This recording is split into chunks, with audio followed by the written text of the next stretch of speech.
Bueno, bienvenidos jóvenes estudiantes de Universidad Rural. Ya estamos grabando la clase.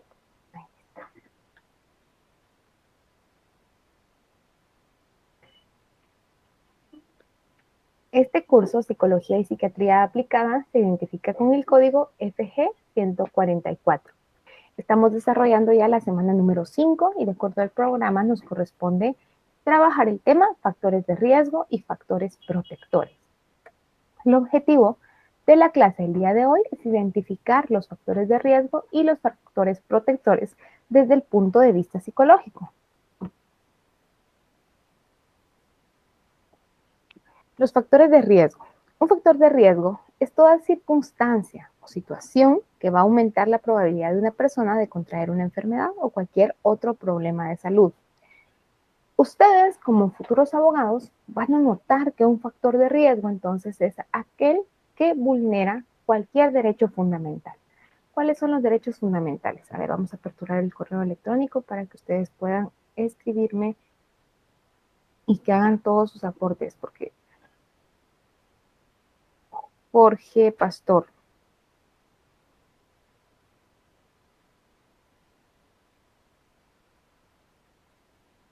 Qué interesante, muchas gracias, Jorge Pastor.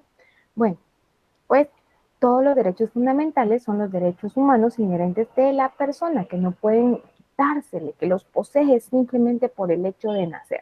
Por ejemplo, la educación, la salud, la alimentación. Me habían escrito otros derechos inherentes de la persona, por ejemplo, a no ser sometido a esclavitud, ni a tortura, el derecho a la libertad, a la libre expresión, al, al trabajo, también todos estos son derechos fundamentales. ¿Y qué sería entonces un factor de riesgo que vulnera mi derecho al trabajo?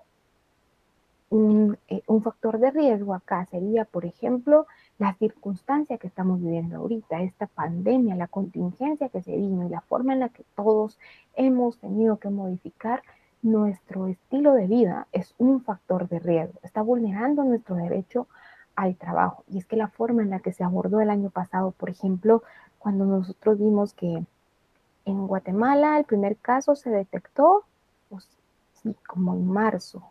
Entonces la modificación de vida de todos vulneró para muchos estos derechos fundamentales y nos hizo estar en riesgo, nos hizo modificar nuestro estilo de vida. Para algunas personas, la pandemia sigue siendo un factor de riesgo. Lamentablemente, su situación laboral, la forma en la que ellos se dedican quizá al comercio o a la forma en la que ellos buscan la manera de encontrar un trabajo, pues es la pandemia la que les ha vulnerado este derecho. ¿Qué otro derecho encontrábamos? Está el derecho a la educación. Bueno, pues un factor de riesgo podría ser el que yo no tenga un establecimiento educativo en la zona en la que vivo, en el círculo o en el territorio, en la localidad en la que yo me desarrollo. Y es un factor de riesgo que está vulnerando uno de mis derechos fundamentales. Ustedes, como futuros abogados, van a encontrar que existen muchos factores de riesgo que llegan a ser el causal de ciertas conductas que puedan ser antisociales o incluso conductas delictivas. Un factor de riesgo es el lugar en el que nosotros crecemos, la zona en la que nos desenvolvemos, la ideología que nuestra familia tiene, la forma en la que nos van a educar. El normalizar o no ciertas conductas también llega a ponernos en riesgo. Lamentablemente, también esto de las oportunidades, el desarrollo y todo lo demás nos llega a jugar un factor protector, llega a ser un factor protector en nuestra vida y a potencializar otro tipo de oportunidades o a ser un factor de riesgo que llega a limitar nuestro desarrollo integral. Otro de los factores de riesgo que nosotros podemos mencionar podría ser el que una persona, a ver, aquí hay alguien que nos escribió. Gracias, Leonido, por su correo. Bueno, entonces, otro factor de riesgo que puede vulnerar el desarrollo de una persona es la salud. En este momento también todos estamos viéndonos vulnerados por nuestra salud. Un factor de riesgo es la contingencia que estamos viviendo, la forma en la que quizás se está manejando, la forma en la que todos estamos haciendo o tomando conciencia y responsabilizándonos de la importancia de continuar cuidándonos, por ejemplo.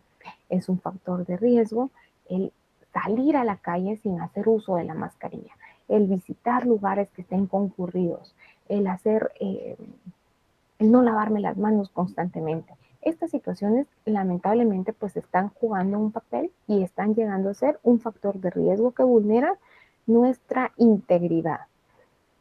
Que en psicología entienden ciertos factores de riesgo durante la crianza o durante el desarrollo del ser humano que nos hacen vulnerables a ser o a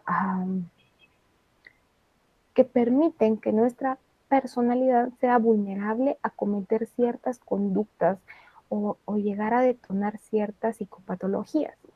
Por ejemplo, nosotros nos damos cuenta que hoy en día hay niños de quizá 13 años que están cometiendo crímenes de alto impacto, pero son estas organizaciones que se dedican, estas organizaciones delictivas que ya tienen muy bien analizado qué tipo de persona puede llegar a ser mucho más manipulable.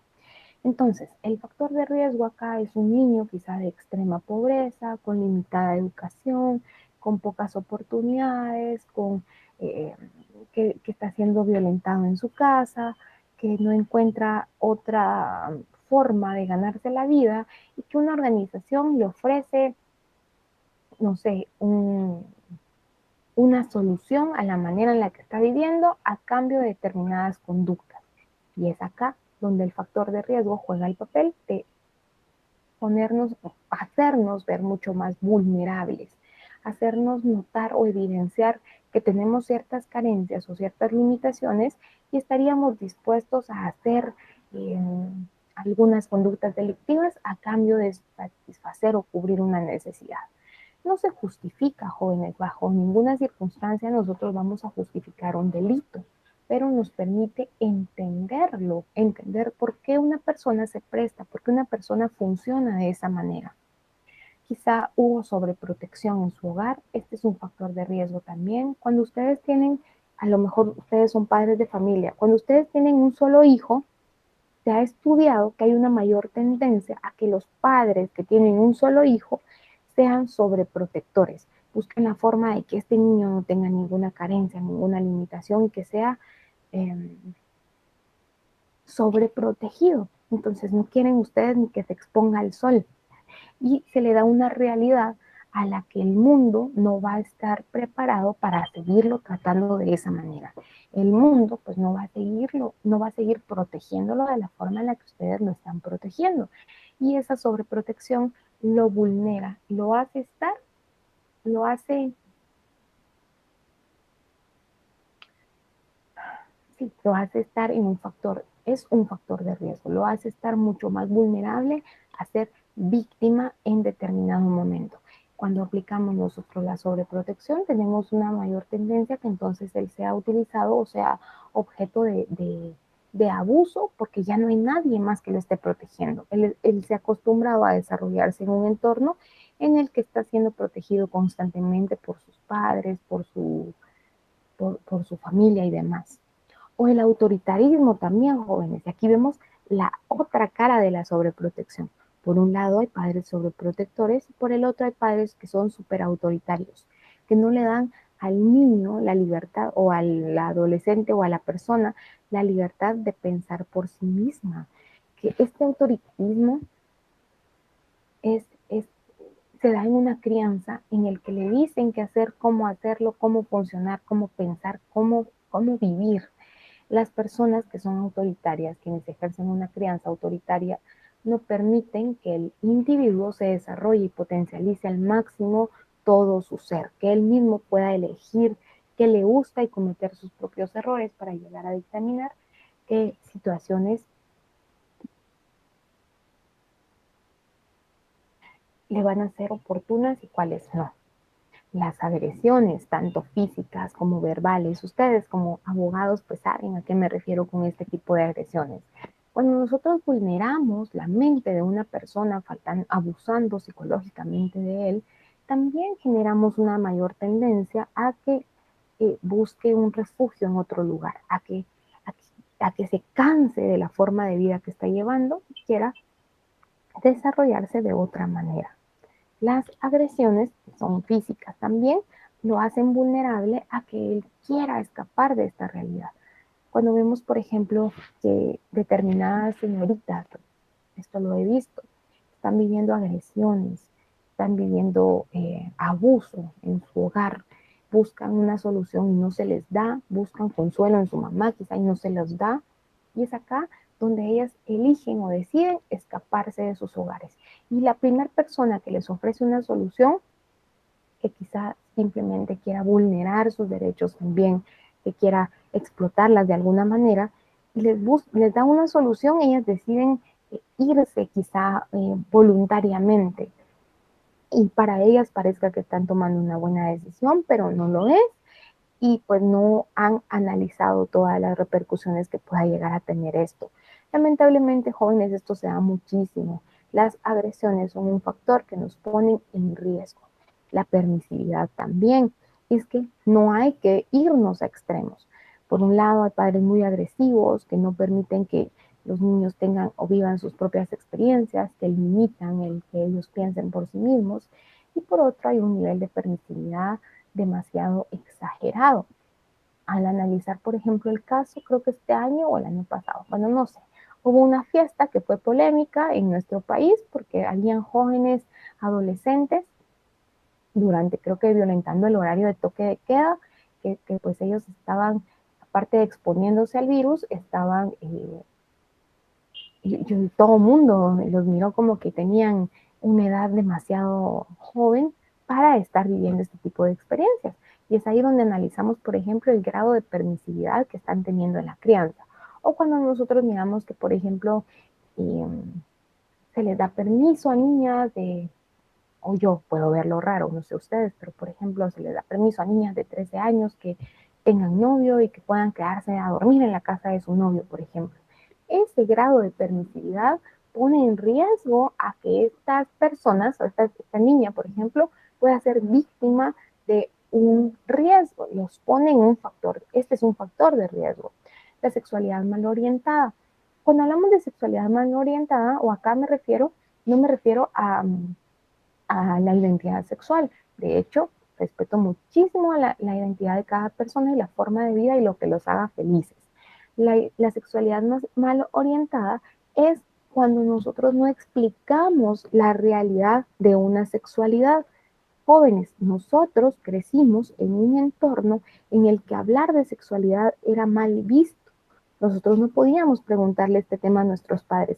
A nosotros nos daba pena estar viendo una película en la que había una escena o un tanto sexualizada y nos daba como pena el que estuvieran nuestros papás ahí viendo que nosotros estábamos viendo eso. De hecho, hay muchos cuentos y películas, hay muchas narrativas como el de la cigüeña, por ejemplo, porque querían evitarse ellos la molestia de hablar del tema de sexualidad, educarnos sobre cómo vienen los niños al mundo.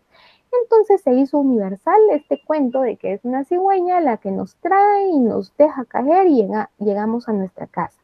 Se dan cuenta cómo un cuento ha venido educando la sexualidad en los niños. Es que nosotros no venimos de una cigüeña, jóvenes. O cuando a nosotros nos cuentan es que una florecita y una abejita y de esta manera vienen los niños al mundo. Así no vienen los niños al mundo, jóvenes. Y la madurez con la que nosotros toquemos estos puntos con nuestros hijos y los orientemos, por supuesto, en la etapa en la que estén, la información que requieran en cada nivel, nos permite también no exponerlos, que él sepa cómo es un embarazo, a consecuencia de qué hay un embarazo, permite que ya no estén en riesgo, que una señorita sepa a consecuencia de que hay un embarazo, pues es mucho más fácil que ella decida no embarazarse, que ella tenga el conocimiento y la educación y demás. De hecho, este tema también ustedes como abogados, como futuros abogados, lo deben saber. Este tema también ha sido un tanto polémico en nuestro entorno porque algunas personas refuerzan el que si se les habla o si se les educa sexualmente, se promueve el tema, mientras que otras personas aseguran que si se educa sexualmente, evitamos que exista embarazos, por ejemplo, en adolescentes. Y es un tanto, pues, se respetan los dos puntos de vista han de tener un tanto de razón, los dos puntos de vista han de tener en algún aspecto, no han de tener razón, pero todo es parte de un análisis que debemos de también poner en contexto a la realidad y a la situación que se está viviendo. La promiscuidad también es un factor de riesgo, jóvenes, es una conducta o un comportamiento en el que la persona cambia con frecuencia de pareja sexual buscando únicamente el placer. Vemos hoy en día que hay niveles de promiscuidad muy altos en los que ya no interesa quizá la fidelidad ni demás. También la disfunción familiar es un tema que nos pone o es un factor de riesgo. Las familias disfuncionales tienen una mayor tendencia a tener hijos que van a tener o que van a desarrollar o que van a ser, que van a estar siendo van a estar en un factor de riesgo. Por ejemplo, hay una disfunción familiar porque las personas no están cumpliendo el rol que les corresponde en determinada circunstancia o en la forma de vida. Y esto no siempre es porque se divorcien, sino porque muere la mamá o muere el papá o porque es necesario migrar por las condiciones de vida, mejores oportunidades y demás.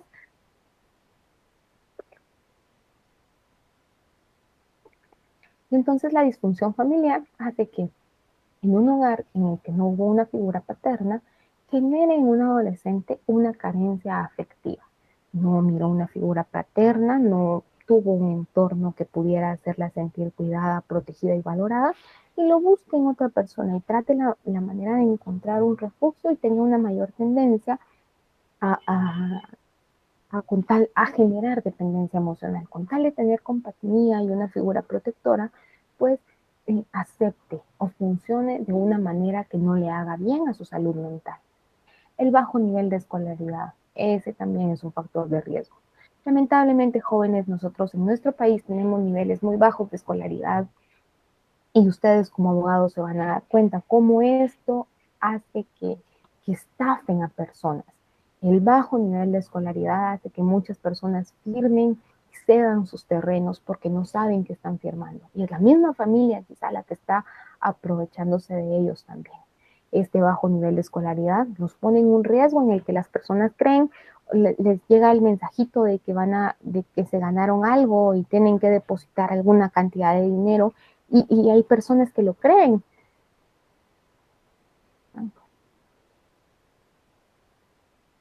Y es importante que nosotros entonces tomemos conciencia de las oportunidades que estamos teniendo y de la realidad que esto va a llegar a, a, a tener en nuestro entorno y el impacto que nosotros podemos generar a través de nuestra profesión en la vida de los demás. Usted, por ejemplo, como abogado, no se prestaría a la estafa de una persona con un bajo nivel de escolaridad.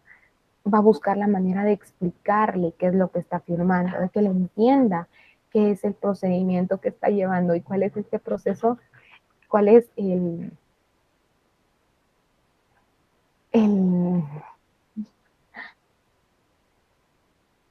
el contrato o las circunstancias que él está aceptando para ver si él decide modificar o no alguno de estos, el trato al que él está llegando, por ejemplo. Entonces es importante que nosotros promovamos el que haya acceso a educación, el que haya mejores condiciones de vida, el que nosotros busquemos la manera en que todo nuestro entorno tenga acceso a educación, porque nos damos cuenta de que va a mejorar no solo, no solo la forma de vida de la persona, sino nuestra sociedad en general.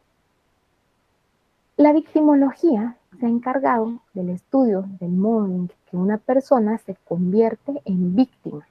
Y es interesante ver qué es lo que hace que un tipo de persona, un tipo de rasgo de personalidad, un perfil, estudia la victimología. ¿Cómo es que un perfil psicológico, tiene una mayor tendencia a ser vulnerado, a ser violentado, a ser abusado de sus derechos. Como este tipo de persona tiene una mayor tendencia a ser, incluso jóvenes, la victimología ha estudiado qué es lo que hace que, o qué tipo de personalidad tienen que tener las personas que son estafadas económicamente o las personas que son abusadas sexualmente, las personas que tienen una mayor tendencia a creer estas estafas que les llegan por mensaje telefónico. No sé si ustedes alguna vez les ha llegado este típico mensaje de que se ganaron algo y tienen que enviar una recarga. Yo creo que todos en algún momento hemos recibido uno de estos mensajes y pues lamentablemente muchas personas lo llegan a creer y es la victimología la que se encarga de estudiar por qué, qué es lo que hace que una persona lo crea, qué es lo que hace que una persona funcione y entonces genera desde la victimología las estrategias necesarias para prevenir y reducir este tipo de delitos, este tipo de faltas. La victimología nos permite entonces entender el conjunto de respuestas sociales o jurídicas o asistenciales de un profesional o de salud mental, por ejemplo, que van tendientes a la reparación y a la reintegración social de la víctima. La víctima sufrió abuso sexual, entonces necesita asistencia tanto profesional de la salud mental como una orientación jurídica para que la persona logre reivindicarse y continúe teniendo su rol en la sociedad y reintegrarse de manera funcional. La victimología se ha dado cuenta de que hay una mayor tendencia, por ejemplo, de que las adolescentes sean vulneradas a través de las redes sociales. Esto se llama grooming. Y entonces, como ya se estudió que las y los adolescentes tienen una mayor tendencia a ser vulnerados sexualmente a través de las redes sociales, entonces se buscan las estrategias de prevención para que ellos sepan que existen perfiles falsos, para que ellos sepan que la foto que está puesta no es precisamente de la persona que les habla, que el que les dice que están hablando con una persona de 14 años y probablemente están hablando con una persona de 40 o de 50 años. Y estas estrategias de prevención nos hacen a nosotros explicarles los riesgos que corren al hacer uso indebido de las redes sociales y cómo se exponen a tener o a ser vulnerados de alguna manera.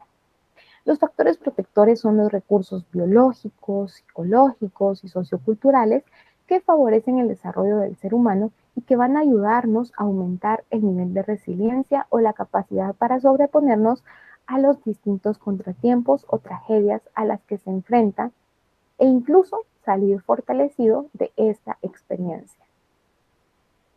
Los factores protectores son los que nos van a permitir a nosotros sacarle provecho a la circunstancia, por más difícil que sea, y buscar el beneficio que ésta tuvo en nuestra vida.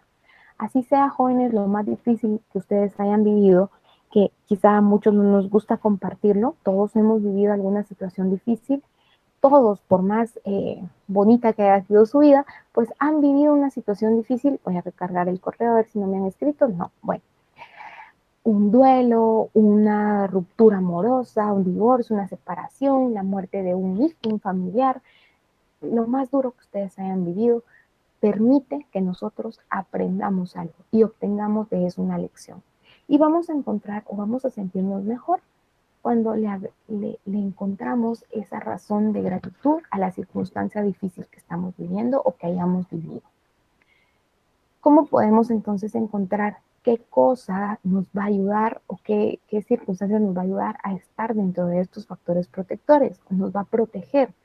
Canalizar positivamente la curiosidad. Cuando nosotros estamos creando un niño que es muy curioso, que tiene alguna duda, que quiere aprender, nosotros tenemos que buscar la manera de darle la información adecuada a esa curiosidad. Y ahora es más fácil, jóvenes. Nuestros papás no tenían Google. Nosotros en el teléfono, él tiene una duda de en qué años se extinguieron los dinosaurios, en qué siglo, cuándo fue. Ahí el teléfono nos dice, ¿cómo se llama este dinosaurio que tiene un juguete? No sabemos todo, pues lo googleamos. Buscamos la forma en la que esa curiosidad realmente la potencialicemos y la canalicemos de manera adecuada. Empoderar de información. desde niños jóvenes. El niño tiene que saber realmente cómo se llama su aparato reproductor, darle el nombre real, explicarle que nadie tiene derecho a tocarlo, empoderarlo de información y hacerlo sentir seguro de que ustedes le van a creer si alguien está vulnerándolo, de que ustedes van a estar ahí si alguien llega a faltarles al respeto, que tenga información, la mayor cantidad de información de cómo funcionan las redes sociales, de lo vulnerables que son al hacer mal uso de ellas. También los valores integrales que nosotros damos como familia, la moral que vamos a nosotros a, a proyectar hacia a las personas con las que nos desenvolvemos. El hacer que una persona tenga el nivel de conciencia de no querer robar, no querer dañar la integridad de otra persona, de no querer vulnerar a otro ser humano y causar daño a otra persona. Esto es parte de los valores que nos hacen ser quien somos y eso también es parte de la educación y es parte de lo que nos va a proteger de ser víctimas de algún tipo de abuso. Las habilidades sociales, el poder desarrollarnos y desenvolvernos en nuestro entorno, la comunicación asertiva, el ser capaces de decir, ¿se recuerdan que vimos cuál es la personalidad pasiva? Donde todos van a querer abusar de él, donde van a ser víctimas todo el tiempo. O la personalidad agresiva, donde va a buscar pelear, confrontar, agredir. Estas personalidades pues no van a tener una comunicación asertiva. En la comunicación asertiva buscamos un equilibrio de personalidades en las que realmente logramos dar un mensaje y logramos poner límites, qué cosas toleramos y qué cosas no toleramos.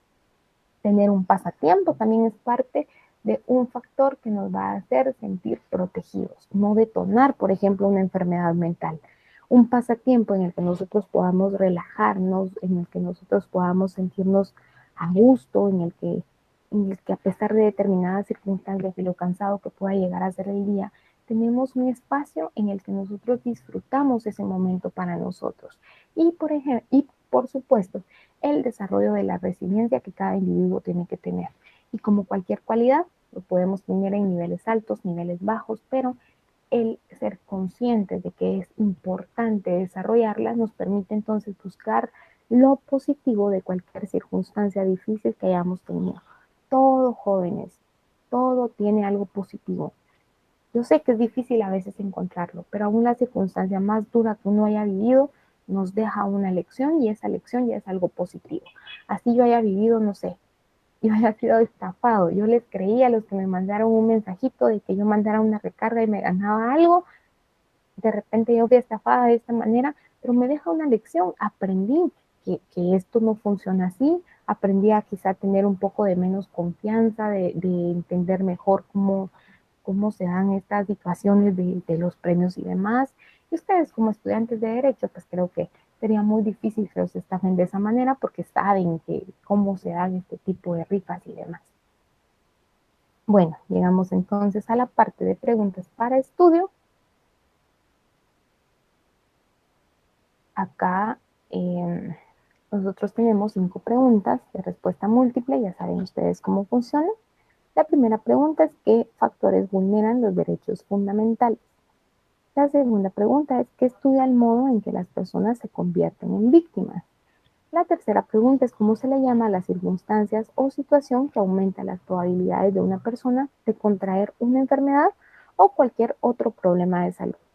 La cuarta pregunta es ¿cómo se le llama a los factores que favorecen el desarrollo del ser humano y aumentan su resiliencia o capacidad para sobreponerse a los distintos contratiempos o tragedias que ha enfrentado?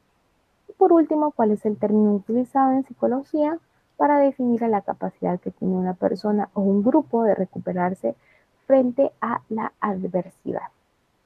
Si tienen alguna duda, me encantaría poder leerlos a través del correo electrónico. Vamos a ver si hay alguna duda.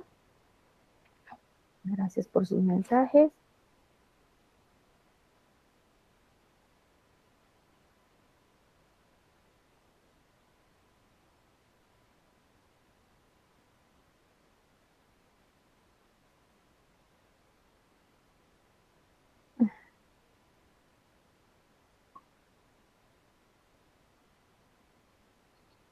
Mayra Lisset, muchísimas gracias por su mensaje.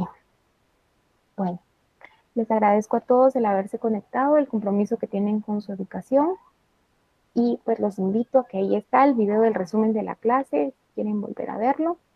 Ay, hola, no, aquí está, ahí estamos. Bueno, jóvenes, muchísimas gracias por conectarse, que sigan teniendo un buen día y que sigan generando muchísimo aprendizaje.